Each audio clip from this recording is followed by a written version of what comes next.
Okay, I do not claim to be an expert on Freud or Freudian thought or psychoanalysis. So this is just an overview of some basic concepts that I think are useful to know, in particular in terms of Devlin's article. First of all, Freud thought of us having levels of being, that you had the consciousness, your conscious mind, and that's what's floating above the water up there, and that's the thinking that you do openly and you're really aware of. Then below that, you've got the preconscious mind, which is the stuff that's just below where you're actually thinking. But then below that, and this is where the iceberg goes all that way deep, is you have your unconscious, and all kinds of things are going on in your unconscious that you are not aware of. In terms of structural model, you have three components according to Freud. You have the id, the it, your basic impulses, your basic drive. That's where your aggression is, your drive for sex, your drive to seek immediate gratification, your irrational self, your impulsive self, your passionate self. All of that is the id. Then we have our superego. And that's where our ideals sit, our morals. Think of the little Jiminy Cricket, right? Telling you what's the right thing to do. That's your superego.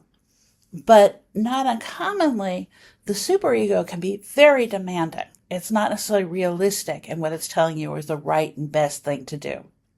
And then finally, you've got your ego, and that's the part of you that mediates between the id and the superego. It's the rational part of you that tests reality, that operates, that you use to do things, drawing from the other two. Basic concept here is that there are stages of development. I do not expect you to know the stages of development. Just know that there are stages of development, and there is always this danger that you're going to get stuck at one of those levels. Have you ever heard of someone described as anal retentive? That's basically referring to the anal stage of development and that they've been fixated there. Not that that's particularly how we use it anymore, but that's where that phrase came from. So arrested development is frequently used as a way to talk about people they don't approve of. So one of the ways it plays into is this concept of women. And the idea that a woman who had gone through all the stages was fully developed when she had sex would not need any stimulus to her clitoris. Just the male penetration of her vagina would be enough to give her an orgasm. And if she needed something else, needed more than just male penetration, that was a sign of her arrested development, that she had not achieved a true mature sexuality. The other thing that is often seen as a sign of arrested development is homosexuality. You have not fully grown up into a mature heterosexuality. And then, of course, there's the Oedipus complex. The idea is that, in theory, the little boy is attached to his mother. He competes with his father for access to the mother. And the little girl is attached to her father, or wants to be attached to her father, and competes with her mother.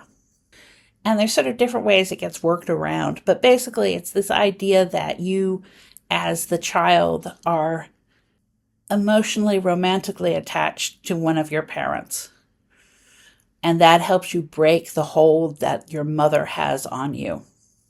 The successful resolution of it is when you go through the changes. So basically, as an adolescent, when you break away, as the boy breaks away from his attachment to his mother, which has this danger of infantilizing him and keeping him in an immature state permanently, and instead tries to model himself after his father. And the girl breaks away from her dependence on her mother. But she does that through a romantic view of her father and a romantic affection for him. And in either case, that's the successful resolution of the Oedipus complex. Critical element of this kind of thinking in the 1950s and how it works is what Philip Wiley, in his book A Generation of Vipers, called momism. And it's this idea that Americans, particularly American men, are devoted to their mothers to the point where it interferes with them growing up properly and becoming independent men with relationships of their own. And so here we can see, here's the mother, and she's sneering at the girl that her son is embracing because she wants to keep him tied to her, dependent on her, not ever achieving full adulthood. The racialized version of the ideas about the Oedipus complex gets played out in some ideas racially. The myth that in the Black family, it is a matriarchy. It is the woman who is in charge, and that violates what is the proper order of things, the proper mature way of living. And that is allowed because the father is so weak. And in other words, he never properly broke away from his mother, who keeps him dependent and weak under her thumb. And then this sort of all gets turned into these ideas, the stereotype of the domineering Black woman.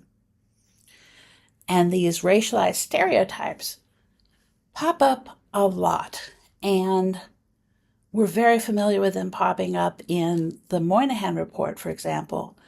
But E. Franklin Frazier, sociologist, very important Black sociologist, uses those ideas as well. So we've got our unconscious, and that really is a major idea of Freud, that there is a part of ourselves that we do not understand, that we do not control, that has a huge impact on us, and that is our unconscious. The division between ego, id, and superego. The idea of arrested development, which keeps popping up in the 1950s. This idea that people have failed to achieve maturity. Women have failed to achieve proper maturity that will allow them to find proper sexual satisfaction with their husband. Homosexuals have failed to achieve full maturity that will allow them to become proper heterosexuals, and so forth. The idea of the Oedipus complex, and finally, this hostility towards moms, both in general, but also specifically to powerful Black mothers, that we see playing out in a lot of this analysis and discussion.